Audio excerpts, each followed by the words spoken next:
Gadis ini menjaga jarak dengan mantan suaminya setiap kali makan. Meskipun keduanya tampaknya tidak peduli satu sama lain. Tetapi ketika seorang rekan wanita mendekati si Kim, Liu Chan cemburu lagi. Tetapi dia tidak memiliki kualifikasi untuk mengelola. Rekan kerja wanita menunjukkan kelemahan berkat si Kim yang membuka tutup botol air. Liu Chan tidak bisa terus menonton. Dia mengambil kotak makan siang dan pergi. Si Kim sibuk dengan pekerjaannya, jadi dia meminta Liu Chan untuk menjemput putranya Ning Tan. Dan dirinya akan berkencan dengan gadis lain. Liu Chan sangat marah saat melihatnya. Setelah kembali ke rumah, Liu Chan dan Ning Tan duduk untuk menggambar bersama. Bersenang-senang bermain. Baju Liu Chan penuh warna. Sementara Ning Tan tertidur lelap. Dia segera mengambil baju itu untuk dicuci. Hanya memiliki satu baju yang tersisa di tubuh. Liu Chan mengambil pengering untuk mengeringkan bajunya. Siapa sangka mantan suami itu kini ada di rumah. Liu Chan buru-buru menutupi dadanya dengan tangannya. Kamu sebesar ini, bajuku banyak sekali. Tidak tahu mendapatkan yang sementara untuk dipakaikan. Tidak takut masuk angin kan? Si Kim menemukan sebuah kemeja dan memberikannya kepada Liu Chan untuk dipakai. Kemudian katakan bahwa aku sibuk dengan pekerjaan akhir-akhir ini. Minta Liu Chan untuk merawat Ning Tan selama beberapa hari. Liu Chan marah ketika mendengar itu. Mengatakan si Kim adalah alasan untuk sibuk. Benar-benar pergi kencan. Pikiran bermacam-macam. Aku yang pikir sembarangan. Apanya? Kamu cemburu kan? Kok harus cemburu? Liu Chan masih mencoba mengatakan bahwa dia tidak cemburu. Pada saat yang sama, dia menyalahkan mantan suaminya karena memintanya untuk menghadiri tamasya keluarga. Membuat Ning Tan bersikeras untuk menerimanya sebagai ibunya sekarang. Mempengaruhi kencan butanya. Oke, jika kamu kencan buta. Jika benar-benar ada masalah, akan keluar dan menjelaskan. Oh, itu berarti kamu kencan buta bersama aku kan? Bilang samanya. Itu, halo ini mantan suamiku.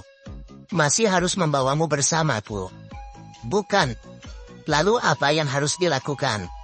Aku mau kencan buta. Aku harus jelaskan buat kamu kan? Ketika keduanya sedang bertengkar. Kemudian Ning Tan keluar sambil melamun. Si Kim meminta anaknya untuk segera kembali ke kamar tidurnya. Ning Tan bersikeras tidur dengan dua orang mereka. Liu Chan membawanya ke tempat tidur. Dan bersiaplah untuk meninggalkan tempat yang kacau ini. Siapa sangka Ning Tan akan menariknya kembali. Tolong jangan pergi. Si Kim agak canggung. Jadi memutuskan untuk melangkah untuk merawat Ning Tan. Tapi Ning Tan menolak untuk menerimanya. Berguling bolak-balik di tempat tidur menuntut Liu Chan untuk tidur samanya. Liu Chan tidak tahu bagaimana harus tinggal. Tapi Ning Tan masih belum puas. Juga menuntut orang tua untuk tidur dengannya. Ning si Kim di mulut ditolak, tetapi di dalam hati sedang mekar. Ayah, aku begitu besar tetapi tidak pernah tidur dengan orang tuanya. Tapi situasi ini tampaknya agak malu. Liu Chan tidak keberatan. Biarkan Ning Tan bisa tidur dengan baik. Dia segera meminta si Kim untuk pergi tidur. Setelah waktu nakal Ning Tan. Hubungan dua orang juga menjadi lebih nyaman. Tapi ibu masih mendesak Liu Chan untuk kencan buta. Liu Chan tidak bisa berdebat, jadi harus mendengarkan. Hari ini dia mengenakan gaun merah muda. Melihat Liu Chan hari ini seperti seorang gadis 18. Orang yang kencan buta baru saja melihat Liu Chan. Segera ditundukkan oleh kecantikannya. Pria itu berbicara elegan. Dan juga gagah. Berbicara juga sangat cocok. Sampai mereka berdua keluar dari restoran. Masih terus berbicara satu sama lain dengan sangat bahagia. Dan kedua ayah dan putra si Kim sekarang juga datang ke pusat perbelanjaan. Baru saja bertemu Liu Chan di sini. Ada banyak cerita menarik lagi. Jangan bilang sembarangan nanti ya. Tahu gaks? Itu ibuku, kenapa aku tidak bisa bilang begitu? Liu Chan baru saja kencan buta dengan sukses. Kemudian lihat mantan suaminya dan putranya di pusat perbelanjaan. Jangan bilang sembarangan nanti ya. Jangan anggapnya ibu ya. Itu ibuku, kenapa aku tidak bisa bilang begitu? Saat ini, Liu Chan juga melihat dua orangnya. Ning Tan segera berlari ke arahnya. Tetapi segera setelah itu mengubah cara panggilnya. Tante. Hati Liu Chan tiba-tiba terasa aneh. Setelah itu, dia menarik Ning untuk pergi ke satu sisi untuk berbicara.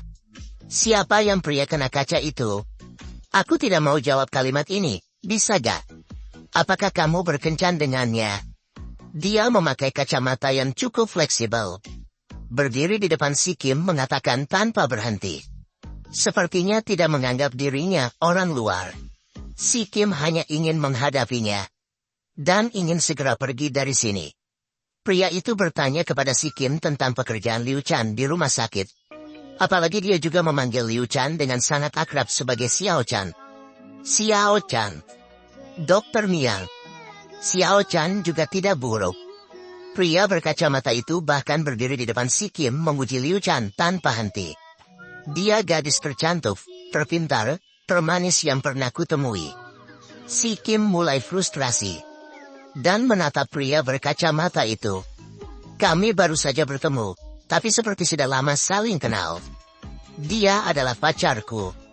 Si Kim berdiri diam. Mengatakan minggu lalu dia lajang. Pria berkacamata mengatakan mereka baru saja bersama. Kecemburuan mantan suami Liu Chan terlempar lagi. Pria berkacamata itu terus meminta si Kim untuk membawa istrinya pulang makan bersama untuk terakhir kalinya. Si Kim hanya merasa ada sesuatu yang menghalangi dadanya. Dia tidak ingin tinggal di sini sedetik pun. Jadi bergegas membawa anaknya untuk bersiap pergi. Sebelum dia pergi, dia memberitahu Liu Chan bahwa dia berkencan dengan pacarnya. Lain kali, akan membawa gurunya untuk makan bersama dua orang mereka. Tapi baru pulang, pria tua muda Ning Tan mulai berbicara sama ayah bahwa ibunya akan dibawa pergi. Dan ayah tidak khawatir sama sekali. Paman itu bahkan tidak setara dengan ayah. Aku merasa mual melihatnya. Jadi Ning Tan memberikan pendapat kepada ayahnya. Kenapa kamu tidak jatuh cinta lagi dengan ibu satu kali lagi? Jadi ayah baru saja menikah. Aku juga punya ibu. Ini seperti dua kemenangan pertama, dua burung condor pertama, satu batu dua burung. Sebenarnya, si Kim juga sangat ingin mendapatkan kembali mantan istrinya. Tapi dia tidak tahu harus mulai dari mana. Seorang pria berkacamata langsung pergi ke rumah sakit untuk mencari Liu Chan. Katakan padanya bahwa dia setuju untuk menerimanya. Bahkan tidak memperhatikan masa lalu. Tetapi harus menyetujui dua syarat dengannya.